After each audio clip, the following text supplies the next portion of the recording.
ये खबर है कोलकाता की, जहां कानून की पढ़ाई कर रही एक लड़की उसी कॉलेज में दरिंदगी का शिकार बन गई, जहां उसे न्याय और अधिकारों की शिक्षा दी जा रही थी। ये सिर्फ एक बलात्कार नहीं, बल्कि एक पूरी व्यवस्था पर उंगली उठाने वाला अपराध है, जहां राजनीतिक ताकत, प्रशासनिक चुप्पी और डर की दीवार ने मिलकर एक छात्रा की जिंदगी को रौंद डाला। ये कहानी कोलकाता के एक लॉ कॉलेज की है, लेकिन इससे जुड़े सवाल पूरे देश के हैं।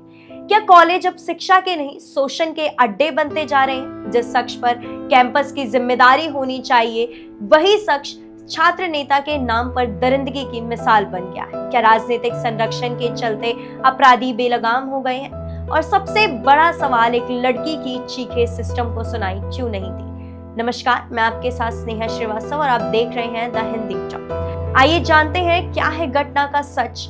साउथ कोलकाता लॉ कॉलेज में पढ़ रही 24 वर्षीय छात्रा, जो फर्स्ट ईयर की स्टूडेंट थी, 25 जून की रात छात्रा के साथ हुआ सामूहिक बलात्कार मुख्य 3 आरोपी बताए जा रहे हैं, जिनमें से एक पूर्व छात्र और 2 मौजूदा छात्र बताए जा रहे हैं। गिरफ्तारी के बाद तीनों आरोपियों को अलीपुर कोर्ट में पेश किया गया।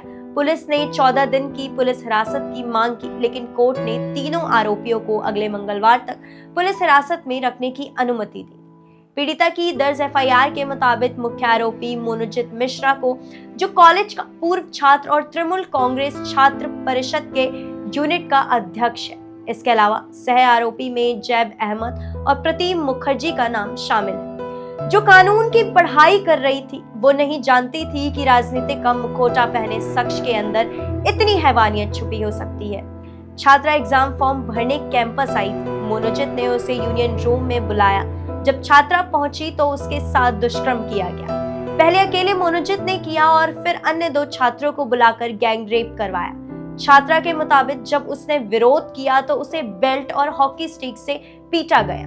वीडियो बनाया गया और कहा गया, अगर किसी को बताया तो वीडियो वायरल कर दूंगा। एक समय ऐसा आया जब छात्रा ने मनोजित के पैर भी छुए, रहम की भीख भी मांगी, लेकिन हैवानियत थमी नहीं। उसके बाद उसे गार्ड रूम में ले जाकर फिर से रेप किया गया।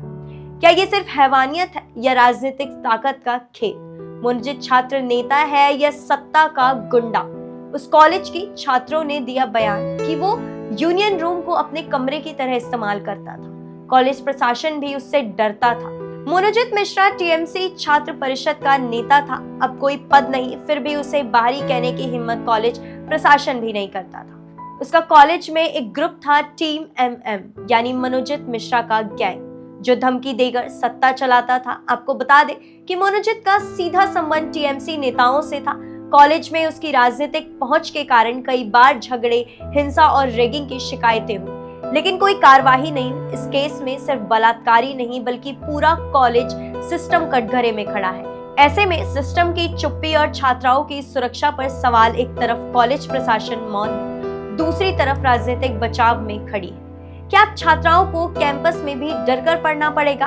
इस गैंग रेप के मामले ने अब सियासी मामले को और भी तेज कर दिया है। बीजेपी और वाम दलों ने टीएमसी पर हमला बोला, कहा राजनीति के नाम पर कॉलेजों में गुंडागर्दी चल रही है। टीएमसी के नेताओं ने बचाव में कहा, मनोजित अब पार्टी में नहीं है। लेकिन सवाल ये है कि जब मनोजित का राजनीतिक करियर खत्म हो चुका था, तब भी वो कॉलेज में ताकत कैसे दिखा रहे थे?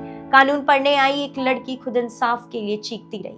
आज उसके साथ हुई घटना पूरे सिस्टम को आईना दिखा रही है। अगर आप भी अपने कॉलेजों को राजनीतिक अड्डों से नहीं बचाएंगे तो अगली बार किसकी बारी होगी कोई नहीं जानता। ये केस केवल एक अपराध नहीं, एक चेतावनी है जिसे हम सबको नजरअंदाज नहीं करना चाहिए। ऐसी और जानकारी के लिए हमारे चैनल द हिंदी टॉप को सब्सक्राइब करें, साथ ही बेल आइकन दबाना मत भूलिएगा। और आप हमें एक्स, इंस्टाग्राम और फेसबुक पर भी फॉलो कर सकते हैं।